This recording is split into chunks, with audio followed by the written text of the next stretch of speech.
السلام عليكم ورحمة الله. أهلا بكم يا حبايبي. النهاردة هنتكلم عن موضوع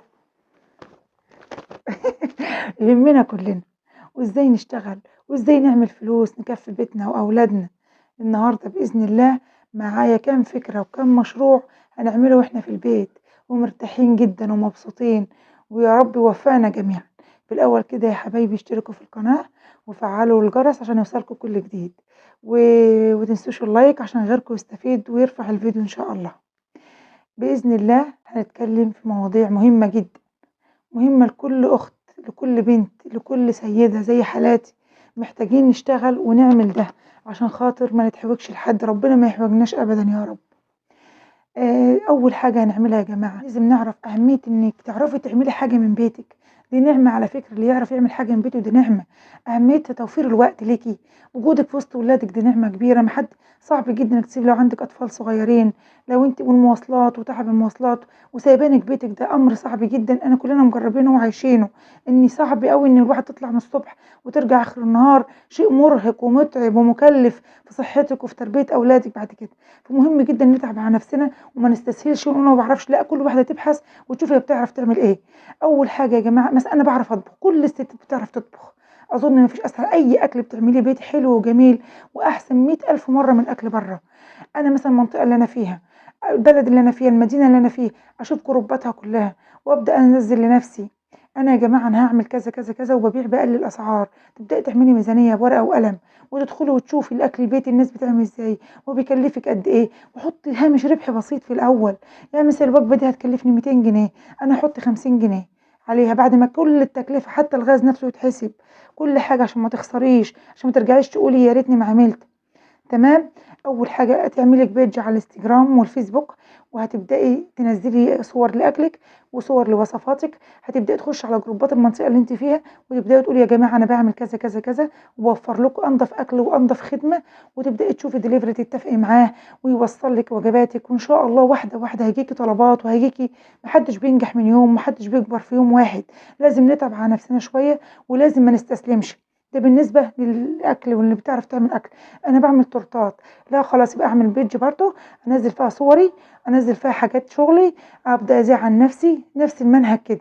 وواحده واحده، لو هتبيعي بس تورتايه كده في الاول اول اسبوعين، بعد كده يبقوا اتنين، بعد كده يبقوا تلاته، اسلوبك يبقى حلو مع الناس. مش هوصيكي يعني. طب انا دلوقتي ماليش في الطبخ والطبخ بيفرهدني ويا دوبك بدخل المطبخ اعرف اطبخ وما عنديش المكان اللي اعمل فيه الحاجات دي، ولا عندي استعداد ولا عندي صحه. طب يا حبيبتي، اقل حاجه شوفي حاجه يدويه اعمليها.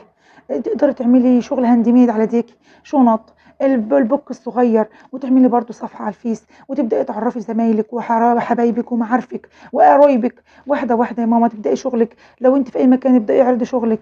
النت دلوقتي والاونلاين مخلاش كل دلوقتي بقى بتعرف، ده كل يوم نزلي ما تيأسيش. على ما يجيلك طلبيه، يجيلك لو واحده اشترت منك هتوري لصاحبتها، غيرها هيطلب منك، وهكذا. في بنات كتير او ستات بيوت بداوا من ما فيش وبداوا واحده واحده. كان اعرف ستات كل شهرين باعت حاجه واحده بس، وبعد كده دلوقتي ما شاء الله ربنا فتح عليها. وفي نماذج كتير نعمل كروشو، نشتغل الشغل اللي هو الخيط، ونعمل بروفلات وبناطيل للاطفال. الحاجات دي حلوه جدا وبتبقى سعرها حلو وبتبقى ناس بتحبها، شغل يدي، وده عن الشراء من بره. تمام. دي حاجه. دي بالنسبه بقى اللي في منطقه، في ارياف، في ارياف يا جماعه، او مش في ارياف، عندي بيتي مستقل وعندي مكان بس اقول لك اوضه يعني، بص اقول لك 10 متر، بس 10 متر مش اكتر من كده. باذن الله انا هقول لك على حاجه وفكره جميله جدا. انا عن نفسي انا بعملها، يعني انا متحمسه لها ان انا بعملها.